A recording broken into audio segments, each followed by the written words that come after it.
Hi, it's Lee and welcome to the Tech Economist. I'm just traveling at the moment and don't have my camera set up, but I wanted to go through the Q1 earnings estimate and see what we might expect and what we want to look for in the numbers.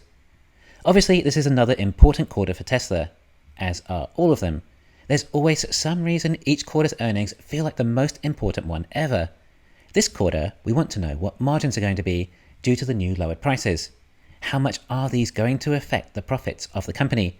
Albeit this is short-sighted in the scheme of things, as these are still early days for Tesla, and we obviously know Tesla have discovered many new techniques that will lower prices in the long run. However, in the short term, we have to face whatever will be. So I would say that auto gross profit margins are going to be the most important metric to look at this quarter, and excluding regulatory credits. On the Q4 earnings call, we were told that margins will still be above 20% and ASPs will be above 47,000. I think that if Tesla do achieve both those numbers, then the market will be happy and likely reflected on the stock price. We also expect more guidance on this for the future as Tesla continue to ramp, and whether prices will have to be lowered any further in the year. I imagine that there's a good chance the earnings call will have a few questions regarding price and demand, as it seems to be on a lot of investors' minds. Maybe even some questions about potentially advertising too, and it'd be great to get some answers on all of this as to what Tesla's pricing strategy is when it comes to supply and demand. So I'm going to use the 20% margins and $47,000 ASP for our numbers this quarter. This gives us $20 billion in auto revenue and $4 billion in gross profits. Then when I add in $300 million in regulatory credits, we get an auto gross margin of 21.2%. down from 25.9% in Q4, which, bear in mind, received nearly $500 million in regulatory credits and over $300 million in FSD deferred revenue recognition. We have since had FSD version 11 released, so there is a possibility maybe some FSD revenue will be released this quarter too, but I'm not going to include any. In my opinion, what I want to see the most is costs coming down. Yes, ASPs will obviously be down due to the lowered prices, and we have discussed that at length. But what we are going to want to see is costs of goods sold coming down. We'll be able to extract the credits and hopefully subsidies are separately itemized. Then we can compare the actual cost of goods sold per vehicle this quarter with last quarter. There were obviously fewer Model S and X's this quarter too, which would also have reduced average costs, which will skew our data slightly. We have quite a few reasons to expect costs to come down, what with lithium prices down significantly and more efficient manufacturing from Tesla, fewer hours of labor required per vehicle, increased production resulting in further economies of scale, and more ramping from Berlin and Texas. So hopefully we do see costs going in the right direction.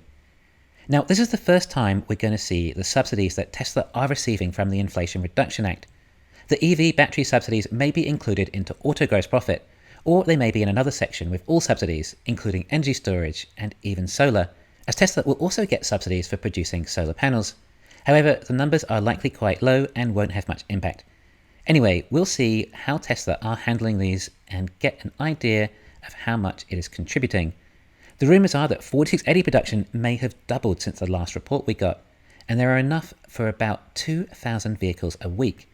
This was also demonstrated by Tesla adding 4680 Model Y onto the website to actually be ordered by anyone in the US.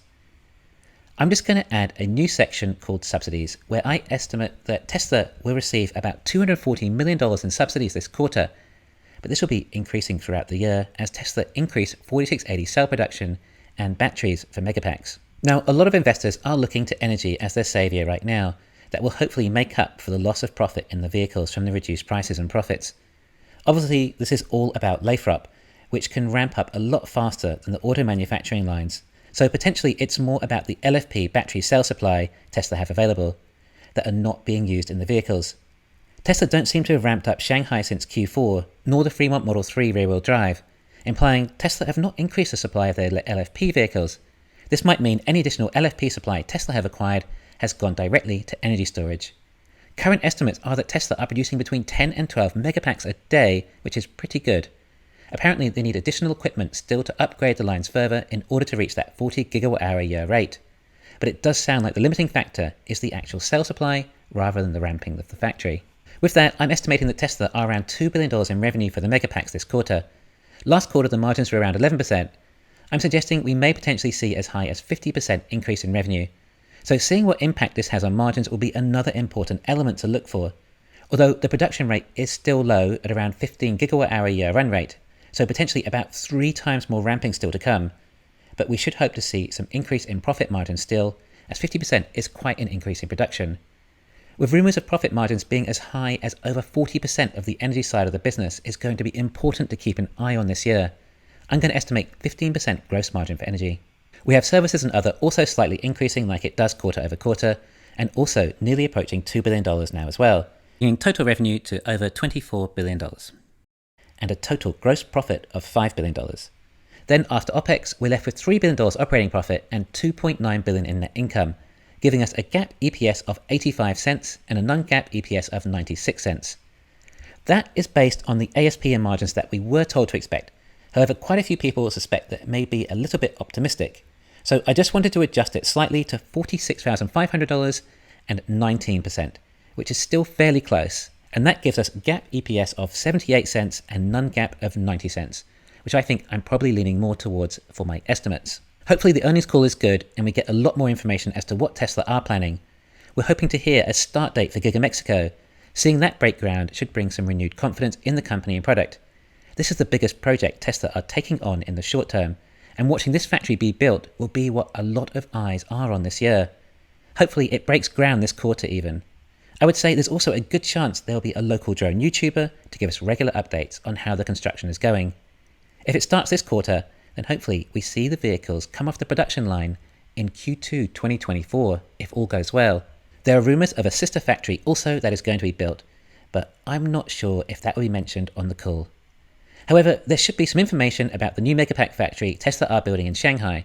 We're told the initial capacity will be 40 gigawatt hours a year, but we may get some guidance as to how much Tesla plan to increase the capacity of that factory over time. Again, this is part of the energy side of the business that is hopefully going to make a nice profitable cash cow that's also evergreen as it is a cost-saving product and thus hopefully popular during all economic environments.